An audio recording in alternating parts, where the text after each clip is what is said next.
10, and as usual, prepositions. So let's start, students. You must be wondering why, ma'am, have put on a kind of exclamation quote in front of us. तो ये क्यों लिखी है? I came, I saw, I concurred. I come, I see, I concur. So, what is the difference between these two quotes? Think about it. क्या difference है दोनों में? दोनों में से सोचो कौन सी ज़्यादा अच्छी लग रही है? Yes, that's a surprise. In the very start of your lecture, I have, give you a kind of irritating question, although it will be interesting. I'm going to answer it in the end. Okay, so I hope you all have decided. ठीक है, there shouldn't be any kind of cheating and नहीं देखना है पहले.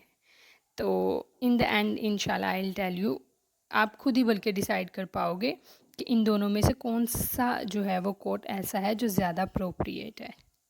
ठीक है, let's move on. Choose between past and present tense before you start writing. The thing is बेटा, third और फोर्थ जो पैराग्राफ है ना आपका, वो बेस करता है, स्पेशली जो स्पेसिफिकली आपका थर्ड पैराग्राफ है वो स्टोरी टेलिंग पे बेस करता है. ठीक है, और स्टोरी टेलिंग में बेटा हमेशा हम पास्ट, इंडेफिनेट और पास्ट के जितने स्ट्रक्चर्स होते हैं ना उनको प्रेफर करते हैं. देयर कुड बी पॉसिबिलिटी, ठीक है, there could be use of present tense as well, हो सकता है use. For example he says, या इस तरह से हिस्टोरिकल इवेंट्स होते हैं कुछ बताने के लिए, उसमें हम यूज़ कर सकते हैं. पर हमने प्रेफर किस चीज़ को करना है? वाइल टेलिंग और नरेटिंग अ स्टोरी. हम आज तक जो है वो पढ़ते आए हैं fox and the grapes, right, and greedy dog and pride had a fall and so on. उन सब स्टोरीज़ में जल्दी से रिकॉल करो हम कौन से टेंसेस को यूज़ करते रहे हैं. There was a dog, there was a fully stag, जो भी इसी तरह के जितने भी वर्ड्स थे. Why we always choose the word was over there? Why we are using he wanted, he flew, he wandered? Why like all the time we are using second form of verb? What is the reason behind it? Let's think. बेटा right now you are at stage of your life जहाँ पे आपको चीज़ों के बारे में ज़्यादा visualisation तो आप लोगों की जो है वो इनिशियल लेवल से स्टार्ट हो जाती है ना. अब आप लोगों की थॉट प्रोवोकिंग आइडियाज़ बनने चाहिए. अब आप लोगों के कॉन्सेप्ट्स ऐसे बनने चाहिए that you must be in a state कि कोई आपको एक लॉजिकल क्वेश्चन पूछता है ना तो आप फ़ौरन उसको आंसर कर सको. ठीक है, फॉर एग्जाम्पल जो मैं अभी कर रही हूँ question, why are we using second form of verb all the time? ठीक है, क्यों हम ऐसे ही स्ट्रक्चर यूज़ करते हैं? Because for narrating the stories past structure is the best tense to use. I'm not at all saying, remember, I'm not at all saying that it is impossible to use present tense. No, we can use present tense hardly. ठीक है, बहुत little chances होते हैं कि हम वो use करें, specially historical terms में. ठीक है, if I just go into these detail तो वो बहुत ज़्यादा लंबा टॉपिक हो जाएगा. So let's like come to the point. तो हमने क्या करना है बेटा, जब भी पास्ट इवेंट्स को बताना है तो हमने पास्ट टेंस यूज़ करना है because that is more appropriate. Okay, so let's start. Before again starting our paragraph, let's revise past indefinite tense. Past indefinite tense. What is meant by past? माजी. ठीक है, past indefinite tense फेल माजी.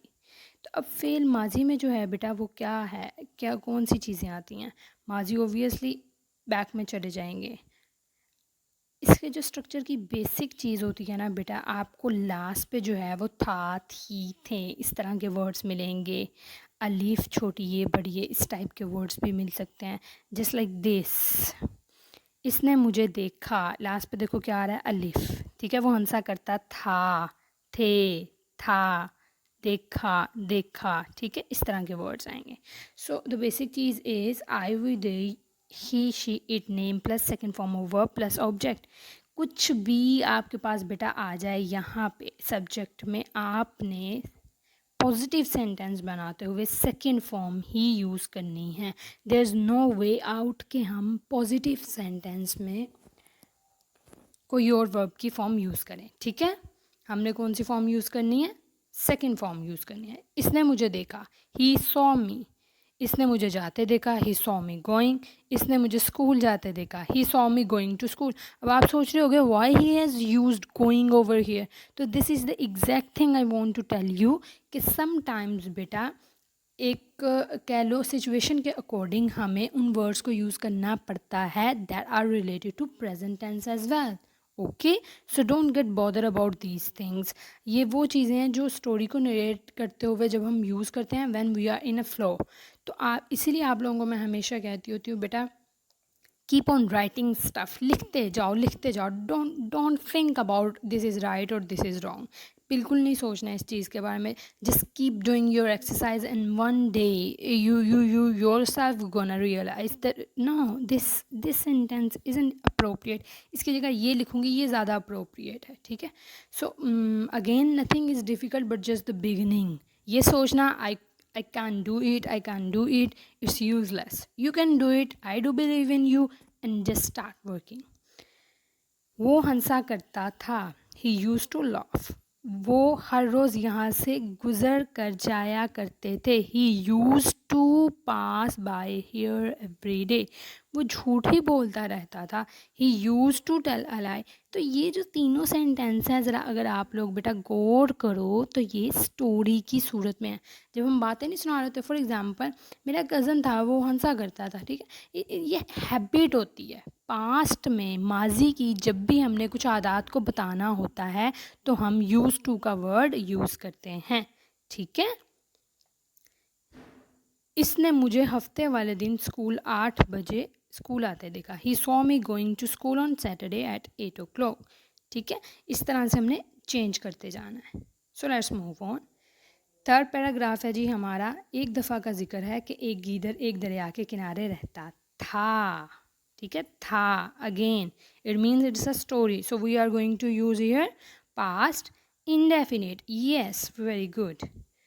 Once upon a time, a jackal lived near the bank of a river. दरिया के दूसरे किनारे पर खरबूजे के बहुत से खेत थे. अगेन थे. ठीक है, so we are going to use there were many fields of melons on the other side of the river. Were many fields, ज़्यादा थे, तो we are going to use were. अगर एक होता then we are going to use was. Okay, दरिया गहरा और चौड़ा था. Just like this, the river was deep and wide. Was. Okay, गीदड़ जी भरकर खाना चाहता था. The jackal wanted to eat his fill. Wanted, ठीक है, चाहता था. सेकेंड फॉर्म ऑफ वर्ब हमने अगेन यूज़ की है. वो दरिया अबूर नहीं कर सकता था. He could not cross the river. ठीक है, कुड नॉट. अगेन अगर कहना था तो फिर ये क्या था, प्रेजेंट का. अब कुड नॉट यूज़ किया है तो ये सेकेंड है फॉर्म. ठीक है हमारे पास. एक दिन इसने अपने दोस्तों से कहा, अगर तुम मुझे दरिया के दूसरे किनारे ले चलो मैं बहुत शुक्रगुजार हूँगा. देखो गा एंड पे क्या आ रहा है, इट मीन्स दैट. अब थोड़ी सी फ्यूचर की उसने खुद से बात कर दी है. ठीक है, one day he said to his friend a camel, I shall be very thankful to you if you take me to the other bank of the river. I shall be. अब गौर करो बेटा, ये जो वर्ड्स, ये जो line है, ये inverted commas में क्यों है और यहाँ पे क्यों हमने पास्ट का टेंस यूज़ नहीं किया. इसलिए नहीं किया because we are narrating this line as it is. जो वर्ड्स एज इट इज़ के होते हैं हम उन्हें बिल्कुल भी चेंज नहीं कर सकते. ठीक है, ये ऊँट ने कहा, ये ऊँट की बात है, that's why we have written it in inverted commas. ठीक है, और इन्वर्टेड कॉमास में जो चीज़ होती है उसको हम चेंज नहीं कर सकते. That's why we are using here shall as well as take, first form of verb. Okay, ऊँट रजामंद हो गया.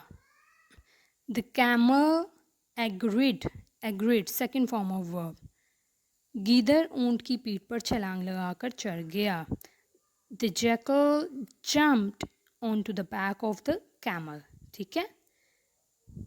ऊंट दरिया में से चलता हुआ दूसरे किनारे पर पहुंच गया। The camel waded across the river and reached the other bank। waded cross चलता हुआ, ठीक है, पहुंच गया। reached again second form. गीदड़ खरबूजों के खेत में घुस गया और मज़े से खरबूजे खाने लगा। The jackal went into the field